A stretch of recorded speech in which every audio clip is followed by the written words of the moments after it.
108 இடங்களை வென்றது. ஆட்சி அமைக்க முடியுமானா இன்னும் தத்தளிப்பிலே இருக்குது. காரணம், விஜய்க்கு காங்கிரஸ் ஒரு பக்கம் பேக்கிங் கொடுத்தாலும் பாஜகவுடைய தூண்டுதலின் பேரில் அஇஅதிமுக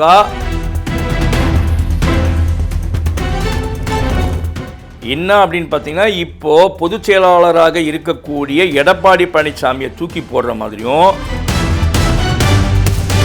விஜய் மேலே எனக்கு 1000 நீங்கள் இங்கே ஏமாந்தீங்க, உங்களோட முயற்சி இத்தினால் கனவு, எப்படி போன வாட்டி அஇஅதிமுக மிரட்டின்னு இருந்தாங்களோ அதே மாதிரி உங்களை மிரட்டி அவங்க ரிங் மாஸ்டர் ஆகிட்டாங்கன்னா, அதனால் நீங்கள் சேஃப் சைடில் இருக்கணும். அப்படின்னா ரீஎலெக்ஷனே வந்தாலும் பரவாயில்லன்ட்டு நீங்கள் தைரியமாக இருந்தால் இப்போ இருக்கிற வெயிட்டேஜ் பிரகாரமாக உங்களை நம்பி போடுறதுக்கான வாய்ப்புகள் இருக்குது. ஏன்னா ஏன் அப்படி சொல்கிறேன் அப்படின்னா, ஏன்னா நாங்களாம் நம்பவே இல்லை உங்களுக்கெல்லாம் ஓட்டு விடமாட்டேன். ஆனால் நம்ம மக்கள் உங்களுக்குலாம் இப்படிலாம் ஓட்டு போட்டாங்கன்னா ஐயோ அம்மா பாவம்.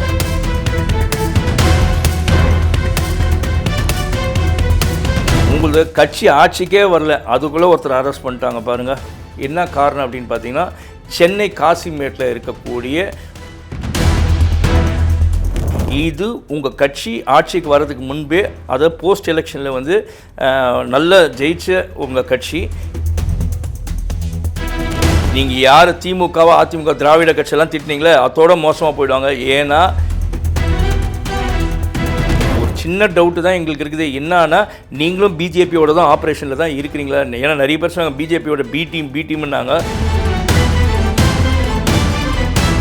கவர்னரை போய் சந்தித்து ஒரு லெட்டர் கொடுத்துட்டு வந்திருக்காங்க, ரிக்வசிஷன் லெட்டர். அவங்களுக்கு இன்வைட் பண்ணுங்கள், நாங்கள் கவர்மெண்ட் ஃபார்ம் பண்ணோம் அப்படி.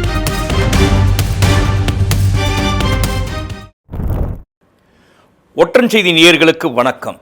நடந்து முடிந்த சட்டமன்ற தேர்தல், தமிழகத்துடைய சட்டமன்ற தேர்தல் விஜயுடைய தாவேகா 108 இடங்களை வென்றது. ஆட்சி அமைக்க முடியுமானா இன்னும் தத்தளிப்பிலே இருக்குது. காரணம் என்னென்னா, 118 சீட் இருந்தால் தான் ஒரு மெஜாரிட்டி காமிச்சு அவங்க கவர்மெண்ட்டை ஃபார்ம் பண்ண முடிய ஒரு சூழலில் இருக்காங்க.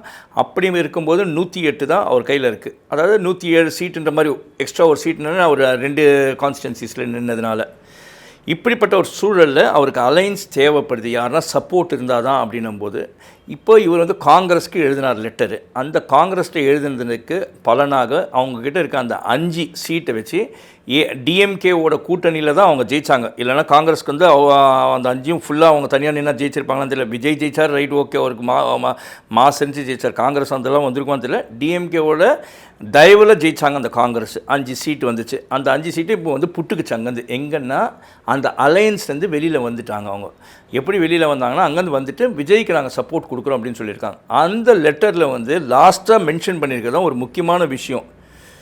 த alliance founded on mutual respect, appropriate share அப்படின்னா ஆட்சியில் பங்குக்கு தேவைப்படுது ஒரு ஷேர் இருக்கும் அப்படின்ட்டு. அப்புறம் and shared responsibility between the 2 parties, responsibilities பொறுப்பு 2 பேருக்குமே இருக்கும் அப்படின்ற மாதிரி.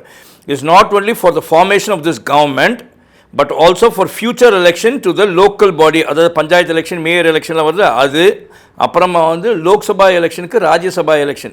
ராஜ்யசபானா இந்த எம்எல்ஏங்க ஒரு 6 எம்எல்ஏங்க சேர்ந்து ஒருத்தர் நியமிப்பாங்களே, அதுக்கு எல்லாத்துக்குமே நம்ம கூட்டணியாக இருப்போம் அப்படின்னு சொல்லிட்டு ஒரு லெட்டரை கிரீஷ் சோடங்கர் அவர் கொடுத்துருக்காரு. அவர் தான் ஏஐசிசி இன்சார்ஜ் தமிழ்நாடுக்கு. அவர் ஒரு லெட்டரை இப்போ கொடுத்துருக்காரு. யாருக்கு? விஜய்கிட்ட சந்தித்து கொடுத்துருக்காரு. அதனால் அந்த அலையன்ஸ் கன்ஃபார்ம் ஆகிடுச்சு. இவருக்கு எவ்வளோ தேவைப்பட்டுச்சு? 10 சீட், 11 சீட்டு தேவைப்படுது. அந்த 11, அதாவது 10னே வச்சுக்கோங்களேன். அந்த 1 ரிசைன் பண்ண அப்புறம் தான் அந்த 10 சீட்டில் 1 இப்போ என்ன ஆகிடுது?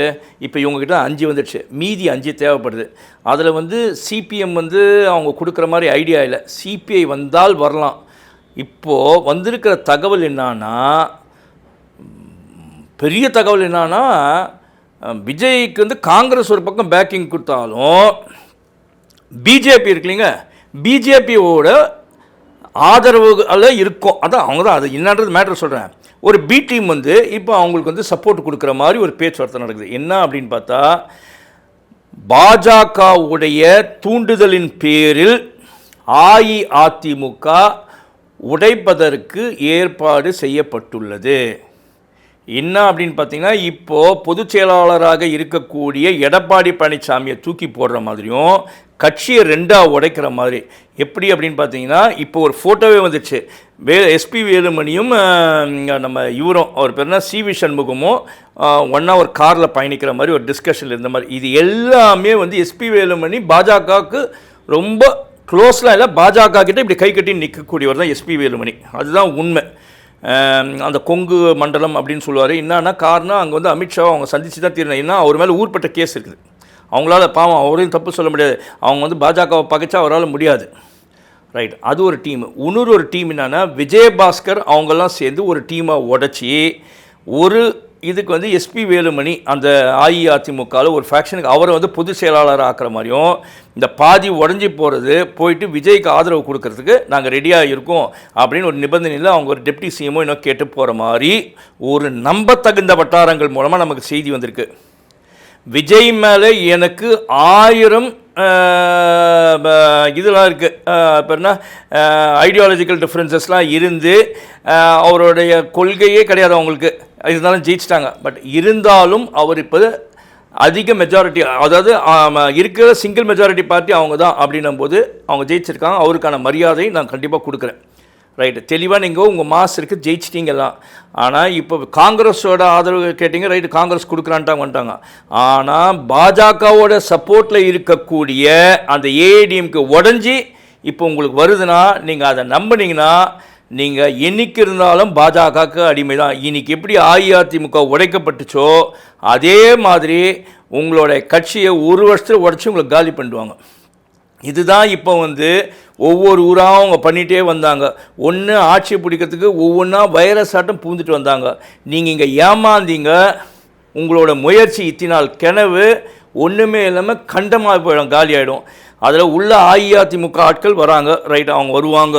இப்போ இருக்க நான் சொல்கிறது அந்த நான் கேள்விப்பட்ட தகவல் உண்மையாக இருந்து அவங்க வந்தாங்கன்னா அவங்க உள்ளே இருக்கும்போது அவங்க எல்லாமே பழுத்த பெருசாலிகளாக இருப்பாங்க.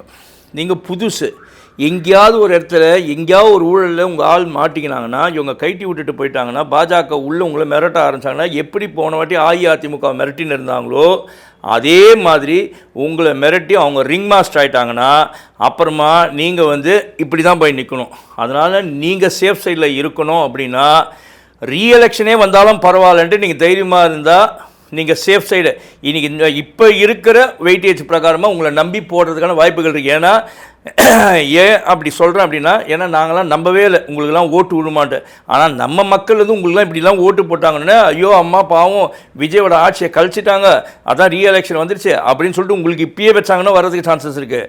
ஆனால் உங்கள் ஆட்சியை நடத்த விட்டுட்டு ஏஐடிஎம்கே அந்த உடஞ்சி வர்ற ஏஐடிஎம்கே ஃபேக்ஷன் இருக்குல்ல வந்து அவங்க உங்களுக்கு சப்போர்ட்டை கொடுத்துட்டு 6 மாதமோ ஒரு வருஷத்துலேயே உங்கள் கட்சியை வந்து ஏதோ ஒரு காரணத்தை சொல்லி டிஸ்மிஸ் ஆகியோ இல்லை உடஞ்சி போச்சுன்னா திருப்பி எலெக்ஷன் வந்து நின்னீங்கன்னா அன்றைக்கி இதே மாதத்தில் நீங்கள் வருவீங்களான்னு தெரியாது. ஏன்னா அதுக்குள்ளே உங்கள் பேர் எந்த அளவுக்கு டேமேஜ் ஆகும்னு தெரியாது. ஆட்சிக்கு வர்றதுக்கு முன்னாலே உங்கள் பேர் டேமேஜ் ஆச்சுன்னு தெரியல. அதுக்கு ஆட்சிக்கு வந்ததுக்கப்புறமா பல எதிர்ப்புகள் இருக்கும். அப்படி இருக்கக்கூடிய சூழ்நிலையில் நீங்கள் ரொம்ப கேர்ஃபுல்லாக ஹேண்டில் பண்ண வேண்டியதாக இருக்கும். அதனால் உங்களுக்கு அலைன்ஸ் வருதுன்னா இவங்க 5 பேர் காங்கிரஸ் வந்துச்சு, கம்யூனிஸ்ட் எப்படியோ கெஞ்சி கூத்தாடியாவது வாங்கிடுங்க. அதே மாதிரி திருமாவளவனை கெஞ்சி கூத்தாடியாவது வாங்கிடுங்க. வேறு யாருன்னா ஒரு சீட் 2 சீட் எங்கேயாவது வாங்க முடிஞ்சால் வாங்கிட்டிங்கன்னா சேஃபாக இருக்கலாம். அதையும் மீறி நீங்கள் இவங்கள தான் நம்பி போனீங்கன்னா ரிஸ்க்கு. அதே மாதிரி பாமகவையும் நீங்கள் வந்து நம்பி வச்சுருக்க முடியாது. பாமகவை நீங்கள் கூப்பிட்டு வச்சுக்கினீங்கன்னா கூட ரொம்ப கேர்ஃபுல்லாக தான் இருக்கணும். ஏன்னா அவங்க வந்து பாஜகவுடைய கட்டுப்பாட்டிலே இருக்கிறவர் தான். ஏன்னா அதனால தான் அப்பா பையனுக்கே தகராறாகி 2 பேருக்குள்ளே ஸ்பிளிட்டே ஆச்சு. ராம்தாஸுக்கும் அன்புமணி ராம்தாஸுக்கும் குடும்பத்திலே பெரிய பகை வந்து கட்சியை 2ஆக உடஞ்சிடுச்சு, அவ்வளோதான். ஏன்னா அவர் தனியாக தான் போய் நிற்கிற மாதிரி போச்சு. இவங்க வந்து அன்புமணி ராம்தாஸ் வந்து என்டிஏ கூட்டணியில் நின்னார், 5 பேர் ஜெயிச்சிட்டாங்க. இப்படிப்பட்ட ஒரு சூழலில் இருக்கிறதுனால அவங்க 5 பேர் ஜெயிச்சதுனால பாஜகவோட ஆட்கள் தான் அவங்க விசுவாசமாக இருப்பாங்க அங்கே. ஏன்னா கொஞ்சம் அப்படி ஆட்டம் ஆனார்னா இவங்க மேலேயும் ஒரு ஊழல் குற்றச்சாட்டு இருக்குது அப்படின்னு சொல்லிட்டு அது எப்போ நோண்டுவாங்கன்னு தெரியாது. அதே மாதிரி விஜயபாஸ்கர் மேலே ஊழல் குற்றச்சாட்டு இருந்துச்சு போன ஆட்சியிலே. அதை வந்து அலையன்ஸில் இருக்கிறனால இப்போ விட்டு வச்சுருக்காங்க. அப்படி அலையன்ஸை மீறி போய் எதுனா மிரட்டுவாங்க. அதனால் அவங்களோட ஏற்பாட்டில் தான் கட்சி அஇஅதிமுக உடைக்கணும். அஇஅதிமுக உடஞ்சிச்சுனா தான் பாஜக இங்கே ஸ்ட்ராங்காக முடியும். ஏன்னா காங்கிரஸ் இப்போ 5 சீட்டு டிஎம்கே மூலமாக தான் வந்துச்சு. நாளைக்கு உங்கள் மூலமாக எதனா ஒரு எம்பி எலெக்ஷன் எதுனா அன்றைக்கி நல்ல பேர் உங்களுக்கு கட்சிக்கு இருந்து அப்படி இருந்தால் எதனா உங்கள் தயவில் வரலாம். அது வரைக்கும் காங்கிரஸ் ஏன்னா தமிழகத்தில் சரியான தலைமை கிடையாது. அதனால தான் காங்கிரஸ் இப்படி போயிடுச்சு. ஏன்னா சென்ட்ரல்லையும் அவங்களுக்கு கிடையாமல் போயிடுச்சு. இங்கே வந்து ஒரு பீரியடில் வந்து ஒரு 15 வருஷத்துக்கு முன்னால் காங்கிரஸ் ஓரளவுக்கு ஒர்க் பண்ண அளவுக்கு கூட இப்போ இல்லை. 25 வருஷத்துக்கு 30 வருஷத்துக்கு முன்னாடி காங்கிரஸ் நல்லா இருந்துச்சு. ஒரு 15 வருஷத்துக்கு முன்னால் ஃபீல்டு ஒர்க் இருந்துச்சு. இப்போ அந்த ஃபீல்டு ஒர்க்லாம் கிடையாது. டிஎம்கே நம்பி தான் ஓட்டின்னு இருந்தீங்க. அதனால் இப்பயும் நான் சொல்கிறேன், ரொம்ப கேர்ஃபுல்லாக இருங்க மிஸ்டர் விஜய். அலையன்ஸ்க்கு இப்போது ஏன்னா எலெக்ஷனுக்கு அப்புறமா இந்த போஸ்ட் எலெக்ஷனில் வர அலையன்ஸு ரொம்ப கேர்ஃபுல்லாக இருக்கணும். ரைட். அடுத்தது என்ன விஷயம் அப்படின்னு பார்த்தீங்கன்னா, உங்களுக்கு கட்சி ஆட்சிக்கே வரல, அதுக்குள்ளே ஒருத்தர் அரெஸ்ட் பண்ணிட்டாங்க பாருங்கள். என்ன காரணம் அப்படின்னு பார்த்தீங்கன்னா, சென்னை காசிமேட்டில் இருக்கக்கூடிய உங்கள் தாவேகா தமிழக வெற்றி கழகத்தோடைய வட்டச் செயலாளரான தினேஷ் அப்படின்ற ஒரு 10 வயது பெண்ணிடம் பாலியல் பலாத்காரம் பண்ணதுனால அவரை வந்து ராயபுரம் போலீஸ் வந்து கைது செஞ்சுருக்காங்க. இது உங்கள் கட்சி ஆட்சிக்கு வர்றதுக்கு முன்பே, அதை போஸ்ட் எலெக்ஷனில் வந்து நல்ல ஜெயிச்ச உங்கள் கட்சி இப்போ வந்து ஒரு கருப்பு புள்ளி வந்த மாதிரி ஆயிடுச்சு. இது ஒன்று. நேற்று ஒரு வீடியோ பார்க்குறேன், உங்கள் ஆட்சி ஜெயிச்சிட்டிங்க, நீங்கள் உங்கள் பார்ட்டி ஜெயிச்சாச்சு, நல்ல ஒரு சிங்கிள் மெஜாரிட்டி வந்திருக்கீங்க அப்படின்னும் போது என்ன ஆச்சு, ஒரு 3 பொண்ணுங்க வந்து லேடிஸ் வந்து போகிறாங்க, பொம்பளைங்கள்லாம் ஒரு 2 வீலரில் போகிறாங்க, ட்ரிபிள்ஸ் போகிறாங்க. ஒரு டிராஃபிக் போலீஸ் நிறுத்தி கேட்குறாரு. அந்த டிராஃபிக் போலீஸை அடிக்காதது தான் ஒரே ஒரு குறை. அந்த பெண்கள் இறங்கி வந்து அவ்வளோ ரவுடிசமாக பேசுகிறாங்க. இப்படிலாம் போச்சுன்னா உங்கள் கட்சி லா அண்ட் ஆர்டரு உங்கள் ஆட்சியில் வந்து ஒன்றுமே இல்லாமல் போயிடும். அப்புறம் உங்கள் கட்சி பேர் நாரி போயிடும். நீங்கள் யார் திமுகவோ அதிமுக திராவிட கட்சியெல்லாம் திட்டினீங்களே அதோட மோசமாக போயிடுவாங்க. ஏன்னா உங்கள் கட்சியில் யங்ஸ்டர்ஸ் நிறைய பேர் இருக்காங்க. நீங்கள் இப்பயே கட்டுக்கோப்பாக வளர்த்தீங்க, உங்கள் கட்சி தேரும். இல்லைன்னா கட்சியை இழுத்து லாக் பண்ணிவிட்டு நீங்கள் போக வேண்டியதாக தான் போயிடும். அதுக்கப்புறம் திருப்பி நீங்கள் நடிக்க போகணும். அதுக்குள்ளே உங்கள் மேலே எவ்வளோ ஊழல் வழக்கெல்லாம் போடுவாங்கன்னு தெரியாது. பொதுமக்கள்கிட்ட இப்போ ஏதோ ஒரு உங்கள் மாசு அப்படின்னு வச்சு நீங்கள் வந்துட்டீங்க. ப்ளஸ் திமுக மேலே அதிருப்தி இருந்துச்சு அப்படின்னு சொல்கிறாங்க. அதனாலையும் நீங்கள் வந்துட்டீங்க அப்படின்னு சொல்லலாம். மக்கள் வந்து ஒரு புதுசாக ஒரு மாற்றம் தேவைன்னு வந்துடுச்சு அப்படின்னாங்க. வாய்ப்பு உங்களுக்கு கிடச்சிருக்கு. இந்த வாய்ப்பை யூஸ் பண்ணிக்கணுன்னா நீங்கள் ஒழுங்காக நடந்துக்கினீங்கன்னா தப்பிச்சிங்க. இல்லைன்னா ஒன்றுமே இல்லை. ஆனால் ஒன்று எனக்கு ஒரு சின்ன டவுட்டுங்க. நீங்கள் முதல்லேருந்தே இந்த எலெக்ஷனில் வந்து எங்களுக்கு போட்டியே தாவேகாக்கும் திமுகக்கும் தான் அப்படின்னீங்க. அது சொன்ன மாதிரி தான் இன்றைக்கி அஇஅதிமுக உடைக்கிற அளவுக்கு ஆயிடுச்சு. அப்போ ஒரு சின்ன டவுட்டு தான் எங்களுக்கு இருக்குது. என்னன்னா நீங்களும் பிஜேபியோட தான் ஆப்ரேஷனில் தான் இருக்கிறீங்களா? ஏன்னா நிறைய பேர் சொன்னாங்க பிஜேபியோட பி டீம்னாங்க. இப்போ அஇஅதிமுக வந்துடுச்சுன்னா அப்போ திமுக அதிமுக அப்படின்னு இல்லாமல் தாவேகா திமுக அப்படின்ற ஒரு போட்டி உங்களுக்கு பின்னால் ஆப்ரேட் பண்ணுவாங்களா பிஜேபி இப்படின்னு பேச்செல்லாம் வர ஆரம்பிச்சிடும். அதனால் ரொம்ப கேர்ஃபுல்லாக இருக்கணும் அப்படின்றது தான் என்னோடய வேண்டுகோள். அப்புறமா உங்கள் தாவேகா மூலமாக இன்னைக்கு கவர்னரை போய் விஜய், அப்புறமா அவங்க கூட இருக்கவங்க அந்த புஷி ஆனது, ஆதவ் அர்ஜுனா, செங்கோட்டையன், வெங்கட் இவங்கெல்லாம் சேர்ந்து ஒன்றா போய்ட்டு கவர்னரை போய் சந்தித்து ஒரு லெட்டர் கொடுத்துட்டு வந்திருக்காங்க. ரிக்வசிஷன் லெட்டர். அவங்களுக்கு வந்து இன்வைட் பண்ணுங்கள், நாங்கள் கவர்மெண்ட் ஃபார்ம் பண்ணோம் அப்படின்னு சொல்லிட்டு கொடுத்துட்டு வந்திருக்காங்க. இப்போ அதை பார்ப்பார். பார்த்ததுக்கப்புறமா உங்களுக்கு கூப்பிடுவார், இன்வைட் வரும். அந்த இன்வைட் வரும்போது அந்த 118 பேர் நீங்கள் வந்து காட்டணும். அதுதான் நான் முன்னால் சொன்ன மேட்டர் தான் சொன்னேன். அந்த 118 பேர் காட்டுறது தெளிவான ஆட்களை காட்டினீங்கன்னா நீங்கள் சஸ்டெயின் பண்ண முடியும். இல்லைன்னா கூடாரத்தை பிரித்து போக வேண்டியதாக போயிடும். மீண்டும் அடுத்த வீடியோவில் உங்களை சந்திக்கிறேன் அப்படின்னு சொல்லிட்டு உங்களிடமிருந்து விடைபெறுவது உங்களுடைய ஒற்றந்துரை. நன்றி, வணக்கம்.